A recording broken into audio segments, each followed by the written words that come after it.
Hey shooters, welcome back to the Shooters Resource Channel. Today we're going to be looking at the Browning BLR. Yes, a lever action from Browning, and this is an amazing firearm.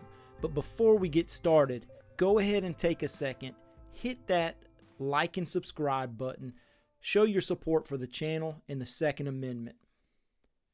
Browning began the BLR project in the mid-1960s.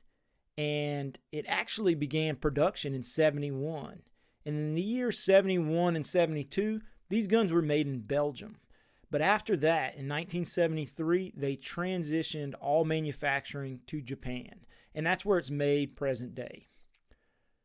The latest model, called the Lightning Series or Lightweight, was introduced in 1995. And it comes in two distinct styles, but mine is the pistol grip version. And you can look on Browning's website. They've got a cheat sheet that shows you which year your BLR was made. And the same for many of your other rifles as well. Mine was made in 1998.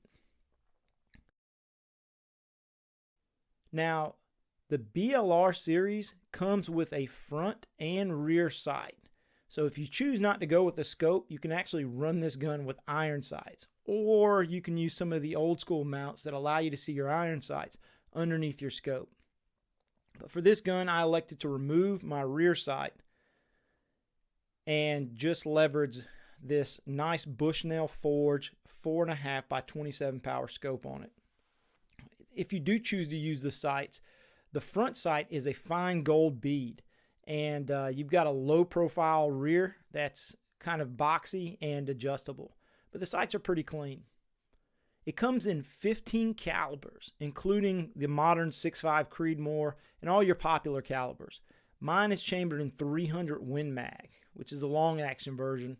And it comes with a 24-inch barrel with a 1 in 10 twist. Now, the long action versions are just over 7.5 pounds, while the short action guns are 6.5 pounds. They achieve this really light weight by making the receiver out of aluminum. But the handguard that you operate is made out of hard steel. Alright, I want to jump straight into performance because this gun really surprised me. With it being a lever action, I'm going to be honest, I wasn't expecting great accuracy, but right out of the box, the very first load I tried with the Hornady ELDX 212 grain bullets, I was getting 1 MOA accuracy. First powder load, just right out of the box. And I was very impressed and happy with that. I know with more time and development that I will be able to get those groups even smaller. Now, I only was able to take the gun out to 300 yards, but I spent some time both at 100 and 200 yards just playing around with the rifle, and I really enjoyed shooting it. Now, what helps out with accuracy? Of course, it's got a great barrel, but the trigger on here, you can't overlook it when you look at the gun. It's got that gold Browning trigger. And what's interesting about this is when you work that steel action, the trigger assembly drops down with the lever, which is unique to this gun. The trigger itself is coming in somewhere around about 4.5 to 5 pounds. So it's no hair trigger by any means, but it's a very well designed trigger and it's easy to shoot accurately. It's got a short take up, followed by a firm wall, and about 3/16 of an inch of travel, and then it hits a clean break. And I found no problem again making hits out at distance, as well as keeping tight, nice groups at 100 with this trigger. What was really impressive is the 300 Win Mag punched straight through my targets at 300 yards. And that's something that I have not seen with other cartridges. So the 300 Win Mag is a beast, especially out of a full-length 24-inch barrel. Now with that power does come a sacrifice. The recoil on this was pretty heavy at first, especially with this being such a handy and lightweight rifle. And it bruised me that first range session. However, I added this Limb Saver recoil pad, and it really improved it. And now this gun is just very easy to shoot. I would say that it feels a lot more like an .6 than anything else. So one thing that's very impressive about this gun is the action. The action is so smooth. It's got a really cool polished stainless gear-shaped bolt. And the bolt profile is not the only thing that is gear-shaped. This action uses gear cogs to drive the bolt back. And that really helps with a very fast and smooth action that lends itself to just incredibly easy follow-up shots. I actually double tapped this buck that I shot twice before it crossed the road the other weekend, and it was no problem. This gun has already become one of my favorite hunting rifles. This was a gift from my uncle for a graduation present, and I can't think of any better way to celebrate such a great day than receiving a rifle, and because of him, now we're able to do a video on this.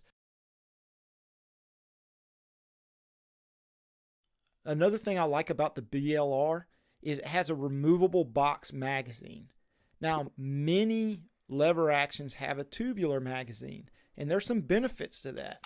First of all, you get more rounds, but traditionally, those tubular magazines, you run round nose bullets because the tips of bullets that have a higher ballistic coefficient are typically pretty sharp, and you don't want to run the risk of that tip puncturing the primer of the cartridge in front of it.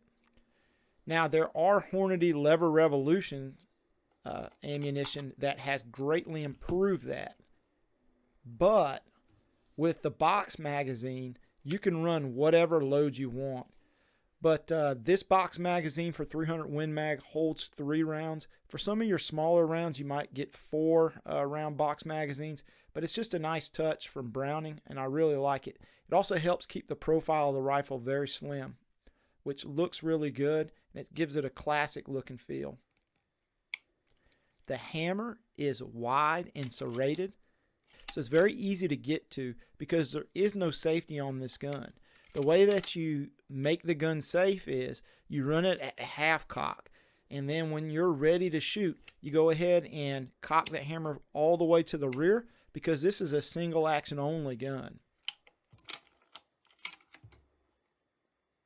Now, this rifle was given to me with a very traditional scope mount that had 1-inch rings, but I was able to find a 1913 Picatinny rail really easy, and that allowed me to go with some 30mm rings so I could run this 4.5 by 27 magnification Bushnell forged scope, which worked out really good when I was shooting out at 300. I decided to go with a traditional sling setup on this. This is actually my granddad's sling, and being that my uncle gave me this rifle, I thought it was only appropriate to run a traditional sling. Plus, it looks really nice on the rifle. Recently, a company called GroveTech sent us a couple slings in to try out, and I'm really starting to love them. You can easily tell that this is a quality sling. It's got a really wide pad, so that helps disperse the weight of your favorite rifle. And it also has a rubbery texture on the bottom, which stops that rifle from sliding off your shoulder constantly on those long walks to the deer stand. If you're in the market for a new sling, go ahead and check out GroveTech. We've really been enjoying them this fall. The Browning BLR. This is a really cool, classic looking rifle. If you bring it to the deer camp or to the shooting range, you're going to stand out. And the gun performs. It shoots really accurate, and it comes in a ton of different cartridges. So if you're in the market for an accurate rifle that's interesting, traditional looking, and just downright handsome, go ahead and check out the Browning BLR. And if you haven't already, go ahead and take a second. Hit that like and subscribe button. And as always, thank you all, and God bless.